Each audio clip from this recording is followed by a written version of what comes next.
One afternoon, when the sky was frying, someone wandered among the hot streets of Mecca and shouted, "O people, rush to your homes! Everyone be ready to die!"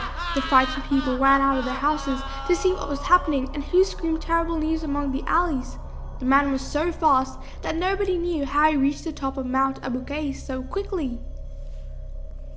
The man quickly moved a large rock from the top of the mountain. The stone was very large, so big that few strong men could not rock such a stone, even from its place. But everyone saw that the man was moving that rock from above the mountain. The rock slid quickly down the hill and shattered everything that crossed its path. Everyone saw how the rock rolled up and down the houses. The stone fell apart before the eyes of the people of the city. Between the earth and the sky, every piece of it fell onto a house. The houses were destroyed, the people were torn apart, and shortly thereafter, the blood flooded in the valley of Mecca. At this time, Atika jumped. Her whole face was sweating from fear. When she described her sleep to her brother Abbas, Abbas was afraid and recited Atika's dream to several others. Atika's dream spread around like wildfire. Anyone who heard her dream shook his head. When the news came to Abu Jahl, he grumbled, "Muhammad was already a huge problem for me, and another prophet has come around now? I'm not mistaken, this woman is the second prophet found amongst Abdul Muttalib's children. I swear to Lotus Sanasi that I will end this prophet. If this goes on for just 3 more days, I will write a letter for all the elders of Mecca to sign and testify that the people of Bani Hashim are liars and are just cooking up stories." Abu Sufyan was the head of a large caravan that rode from Damascus to Medina. The caravan property belonged to the wealthy of Mecca, and they were giving their wealth to fight Islam. Abu Sufyan ordered a skillful messenger to go to Mecca and inform the elders of Mecca. He came up to him and whispered something in the messenger's ear. He laughed. Then he jumped on his camel and rode to Mecca. The messenger arrived at a nearby township, ripped his shirt, and entered Mecca in turmoil. The messenger shouted, "Muhammad has attacked your caravan! Hurry, otherwise your property will be looted!" Suddenly, people remembered the awful dream of Atika. Everyone was scared, to the left and to the right. In a short time, Abu Jahl found 950 warriors, and he himself became commander.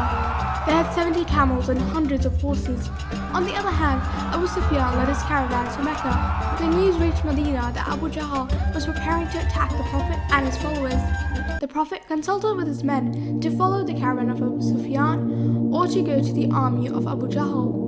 Some liked the first idea, but the Prophet, peace be upon him, and the rest decided to enter the battle with the army of Abu Jahl. When the two groups were brought together, the army of Abu Jahl laughed, especially when they realized that the people of the Prophet were not more than 340. However, Abu Jahl sent a few people to see if Prophet Muhammad had put his people in the surrounding mountains. But when he realized that all the people of the Prophet were just these, he cackled wickedly. The enemies were dancing and singing, and saying that we would easily win the battle. The night before, it was feared among believers that because we are not prepared for such a war, we cannot fight right. Moreover, Badr's sand is very soft and the camel's legs are sunk down. At that time, the Prophet said, "Do not grieve. If our numbers are low, the angels of heaven will come to our aid." A little later, it rained and the believers slept peacefully until morning. In the morning, the soft sand was tightened and could easily be walked upon. The Prophet ordered the water wells to be closed. A little time passed. The troops of Abu Jahl were thirsty. They sent their slaves to bring water from the wells. The Prophet's people arrested the slaves and gained much information from the army of Abu Jahl. Several important people were standing on both sides. This was a sign of the start of war. Imam Ali and Hazrat Hamza also stood against 2 of the enemy. They easily defeated their opponents. Meanwhile, Abu Jahl ordered a general attack. The Prophet said to his men, "Do not look behind you. Look at your opponents and fight them." The wind blew behind the people of Prophet Muhammad. Everything was ready. God had promised the victory to the Prophet. The war began. The believers, just as Prophet Muhammad had said, only looked at their opponents and fought.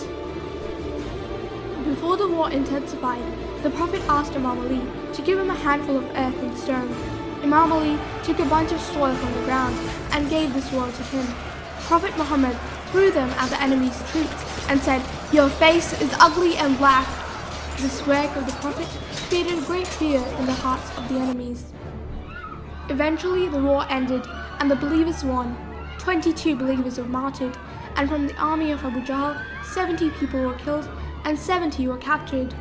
After the battle, the Prophet released any prisoners who could read or write. Imam Ali was the hero of the battle. He killed 35 infidels out of 70. Many key leaders of Mecca were also killed. The believers gained plenty of fighting booty and happily returned to the city. And this battle was a great victory for the Prophet of Islam and his followers.